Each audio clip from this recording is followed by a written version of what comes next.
വയനാട് ലോക്സഭാ മണ്ഡലത്തിലെ എൻ.ഡി.എ സ്ഥാനാർത്ഥി കെ സുരേന്ദ്രന് സ്വീകരണം. സ്ഥാനാർത്ഥി പ്രഖ്യാപനത്തിന് ശേഷം മണ്ഡലത്തിലെത്തിയ കെ സുരേന്ദ്രനെ സ്വീകരിക്കാൻ നൂറുകണക്കിന് പ്രവർത്തകരാണ് എത്തിയത്.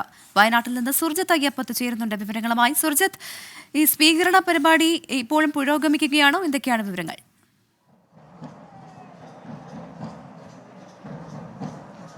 പ്രവിധ സ്വീകരണ പരിപാടി പുരോഗമിക്കുകയാണ്. എനിക്ക് പിറകിൽ കാണാം കെ സുരേന്ദ്രനെ പ്രവർത്തകർ കൽപ്പറ്റ നഗരത്തിലേക്ക് സ്വീകരിച്ച് ആനയിച്ചു കൊണ്ടുവരുന്ന കാഴ്ചയാണ് നമുക്കിപ്പോൾ കാണാൻ കഴിയുന്നത്.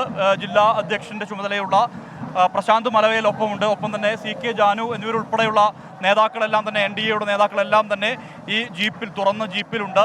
ഏതാണ്ട് ഒരു മണിക്കൂർ മുമ്പാണ് ലക്കിടിയിൽ അദ്ദേഹത്തെ സ്വീകരിച്ച് വയനാട് ജില്ലയിലേക്ക് സ്വീകരിച്ചത്.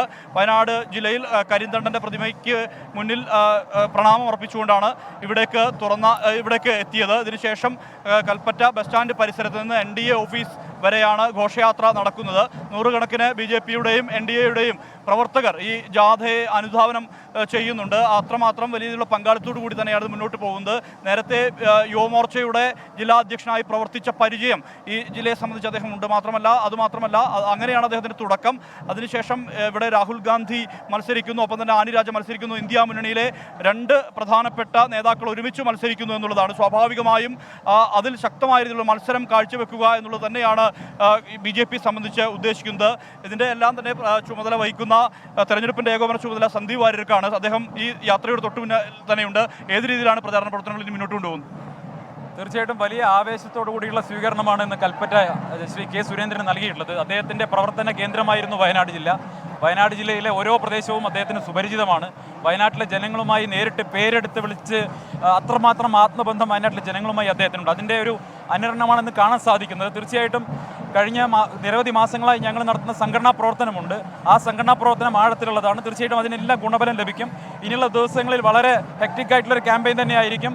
എന്തായാലും അമേഠിയിൽ നിന്ന് എപ്രകാരമാണോ സ്മൃതി ഇറാനി രാഹുൽ ഗാന്ധിയെ കെട്ടുകെട്ടിച്ചത്, അതുപോലെ തന്നെ വയനാട്ടിൽ നിന്നും രാഹുൽ ഗാന്ധിയെ കെട്ടുകെട്ടിക്കുമെന്ന് പ്രതിജ്ഞ എടുത്തുകൊണ്ടാണ് ശ്രീ കെ സുരേന്ദ്രൻ ഇന്ന് കൽപ്പറ്റയിലെത്തിയിട്ടുള്ളത്. എന്തായാലും വലിയ ആവേശത്തോടു കൂടി പ്രവർത്തകർ അദ്ദേഹത്തെ സ്വീകരിക്കുന്നു. വയനാടിനെ സംബന്ധിച്ച് നേരത്തെ 2014 തെരഞ്ഞെടുപ്പിൽ 80,000-ലേറെ വോട്ടുകളുണ്ടായിരുന്നു. അത് പിന്നീട് BDJSന് കഴിഞ്ഞ തെരഞ്ഞെടുപ്പിൽ സീറ്റ് നൽകി. BDJSന് സീറ്റ് നൽകിയ ഘട്ടത്തിൽ അത് 78,000 ആ ഒരു റേഞ്ചിലേക്ക് കുറയുകയാണ് ഉണ്ടായത്. അതുകൊണ്ട് തന്നെ ദുർബലനായ സ്ഥാനാർത്ഥിയെ വയനാട്ടിൽ BJP നിർത്തുന്നു എന്നുള്ള ആക്ഷേപം പൊതുവെ ശക്തമായിരുന്നു. ആ ഒരു പശ്ചാത്തലത്തിലാണ് കേന്ദ്ര നേതൃത്വത്തിൻ്റെ ഇടപെടലിൻ്റെ ഭാഗമായി തന്നെയാണ് സംസ്ഥാന അധ്യക്ഷനെ ഇവിടെ സ്ഥാനാർത്ഥിയായി അവതരിപ്പിക്കാൻ വേണ്ടി തീരുമാനിച്ചിട്ടുള്ളത്. അതാണ് നമുക്ക് ഇവിടെ കാണാൻ കഴിയുന്നത്. എന്തായാലും ഇനിയുള്ള ദിവസങ്ങളിൽ പ്രചാരണം പൊടിപിടിക്കുന്ന രീതിയിലേക്ക് കാര്യങ്ങൾ മുന്നോട്ട് പോകും. വയനാടിനെ സംബന്ധിച്ച് ആനി രാജയുടെ സ്ഥാനാർത്ഥി പ്രഖ്യാപനമാണ് ആദ്യഘട്ടത്തിൽ തന്നെ നടന്നത്. അവർ ഈ പ്രചാരണ പ്രവർത്തനങ്ങളുമായി ഇവിടെ മുന്നോട്ട് പോവുകയാണ്. എല്ലാ പഞ്ചായത്തുകളിലും ഇതിനകം അവർക്ക് എത്താൻ വേണ്ടി സാധിച്ചിട്ടുണ്ട്. മൂന്ന് ഘട്ടങ്ങളിലായുള്ള പര്യടനം അവർ പൂർത്തിയാക്കിയിട്ടുണ്ട്. മാത്രമല്ല രാഹുൽ ഗാന്ധി ഇതുവരെ മണ്ഡലത്തിലേക്ക് എത്തിയിട്ടില്ല. സ്ഥാനാർത്ഥി പ്രഖ്യാപനം കഴിഞ്ഞെങ്കിലും ഇവിടേക്ക് എത്തിയിട്ടില്ല. അദ്ദേഹം എന്നെത്തും എന്നുള്ള കാര്യത്തിൽ അവ്യക്തതയുണ്ട്. എന്തായാലും പ്രചാരണം വളരെ സജീവമായ രീതിയിൽ തന്നെ മുന്നോട്ട് പോകുന്നു. ഇവിടെ കെ സുരേന്ദ്രനെ സ്വീകരിച്ചുകൊണ്ട് ഇവിടേക്ക് പ്രവർത്തകർ കൊണ്ടുവരികയാണ്. NDA ഓഫീസ് വരെയാണ് ഈ ഘോഷയാത്ര നടക്കുന്നത്. തുടർന്ന് അദ്ദേഹം ഇവിടെ വാർത്താ സമ്മേളനം നടത്തുന്നുണ്ട്. നാളെ മുതൽ തന്നെ ചിട്ടയായ രീതിയിലുള്ള പ്രചാരണ പ്രവർത്തനങ്ങൾ മറ്റ് നിയോജക മണ്ഡലങ്ങൾ കേന്ദ്രീകരിച്ചും ആരംഭിക്കും. എന്തായാലും അതിൻ്റെ മുന്നൊരുക്കങ്ങളെല്ലാം തന്നെ പൂർത്തിയായിട്ടുണ്ട്. നേരത്തെ തന്നെ RSSൻ്റെ ഉൾപ്പെടെ നേതാക്കൾ ഈ സംഘടനാ പ്രവർത്തനത്തെ ചിട്ടപ്പെടുത്തുന്ന രീതിയിലേക്ക് കാര്യങ്ങൾ എത്തിയിട്ടുണ്ട്. മാത്രമല്ല RSS നേതാക്കൾ ഉൾപ്പെടെ ഇവിടെ ക്യാമ്പ് ചെയ്തുകൊണ്ടുള്ള പ്രവർത്തന ഏകോപനമാണ് നടത്തുന്നത്. എന്തായാലും സംസ്ഥാന അധ്യക്ഷൻ തന്നെ മത്സരിക്കുന്നതോടുകൂടി സ്വാഭാവികമായും വലിയ രീതിയിലുള്ള മത്സരത്തിലേക്ക് വയനാട് മണ്ഡലം മാറുമെന്ന് തന്നെയാണ് BJP പ്രതീക്ഷിക്കുന്നത്. പ്രവിധ.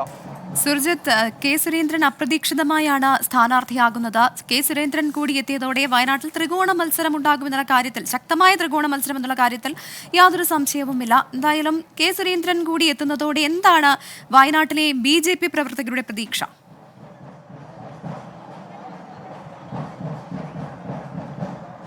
BJP പ്രവർത്തകരെ സംബന്ധിച്ച് ഏറെ ആവേശമാണ്. പക്ഷേ കഴിഞ്ഞ തവണ ഈ വോട്ട് നില കുറയുന്ന ഒരു സ്ഥിതിയാണ്. മുൻ ലോക്സഭാ തെരഞ്ഞെടുപ്പിനെ അപേക്ഷിച്ചുകൊണ്ട് വോട്ട് നില കുറയുന്ന ഒരു സ്ഥിതി ഇവിടെ ഉണ്ടായിരുന്നു. അതായത് 80,000-ലേറെ വോട്ടുകളുണ്ടായിരുന്നു. അത് 78,000 ചുരുങ്ങി. അത് പ്രത്യേകിച്ച് രാഹുൽ ഗാന്ധി എഫക്റ്റ് എന്ന് വേണമെങ്കിൽ അതിനെ വിശേഷിപ്പിക്കാം. 4 ലക്ഷത്തിലധികം വോട്ടുകളുടെ ഭൂരിപക്ഷത്തിൽ, അതായത് സംസ്ഥാനത്തിൻ്റെ ചരിത്രത്തിൽ ഇല്ലാത്ത വിധത്തിലുള്ള ഭൂരിപക്ഷത്തിലാണ് രാഹുൽ ഗാന്ധി ജയിച്ചത്. ആ സാഹചര്യത്തിലാണ് BDJSന് ഇങ്ങനെ വോട്ട് കുറയുന്നൊരു സാഹചര്യം ഉണ്ടായത്. എന്തായാലും ഈ ഘട്ടത്തിൽ BJP സീറ്റ് ഏറ്റെടുക്കണമെന്നുള്ള ആവശ്യം ഉയർന്നിരുന്നു. ഇതിന്റെ അടിസ്ഥാനത്തിൽ സീറ്റ് നേരത്തെ തന്നെ ഏറ്റെടുത്തതാണ്. പല പേരുകളും ഇപ്പോൾ അല്പസമയം മുമ്പ് നമ്മൾ സംസാരിച്ച സന്ദീപ് വാര്യരുടെ പേരടക്കം ഇവിടെ പരിഗണിക്കുന്നതായി വ്യക്തമായിരുന്നു. അതോടൊപ്പം തന്നെ AP അബ്ദുള്ളക്കുട്ടിയുടെ പേര്, CK ജാനുവിന്റെ പേര്, അങ്ങനെയുള്ള പേരുകളാണ് പരിഗണിച്ചിരുന്നത്. ഏറ്റവും ഒടുവിലാണ് ഒരു സർപ്രൈസ് സ്ഥാനാർത്ഥി എന്നുള്ള നിലയ്ക്ക് കേന്ദ്ര നേതൃത്വം ഒരു സർജിക്കൽ സ്ട്രൈക്ക് തന്നെ ഈ വയനാടിനെ സംബന്ധിച്ച് നടത്തിയത്. അതായത് സംസ്ഥാന അധ്യക്ഷൻ തന്നെ, അതായത് ശക്തനായ സ്ഥാനാർത്ഥി തന്നെ വേണം എന്നുള്ള ആവശ്യം കേന്ദ്ര നേതൃത്വം നിലപാടെടുത്തു. ഇക്കാര്യത്തിൽ ഒറ്റപ്പേരിലേക്ക് നരേന്ദ്രമോദിയും അമിത്ഷായും ചുരുങ്ങി. ആ ഘട്ടത്തിലാണ് ഇങ്ങനെ ഒരു സ്ഥാനാർത്ഥി, അതായത് സംസ്ഥാന അധ്യക്ഷൻ തന്നെ മത്സരിക്കണമെന്നുള്ള ആവശ്യത്തിലേക്ക് വരികയും അങ്ങനെ കെ സുരേന്ദ്രനെ ഇവിടെ അവതരിപ്പിക്കുകയും മത്സരിപ്പിക്കാൻ വേണ്ടി തീരുമാനിക്കുകയും ചെയ്തത്. എന്തായാലും ശരി, സുർജിത് അയ്യപ്പത്താണ് വയനാട്ടിൽ നിന്നുള്ള വിവരങ്ങൾ നൽകിയത്. വയനാട് ലോക്സഭാ മണ്ഡലത്തിലെ NDA സ്ഥാനാർത്ഥി കെ സുരേന്ദ്രന് സ്വീകരണം നൽകുകയാണ് BJP പ്രവർത്തകർ.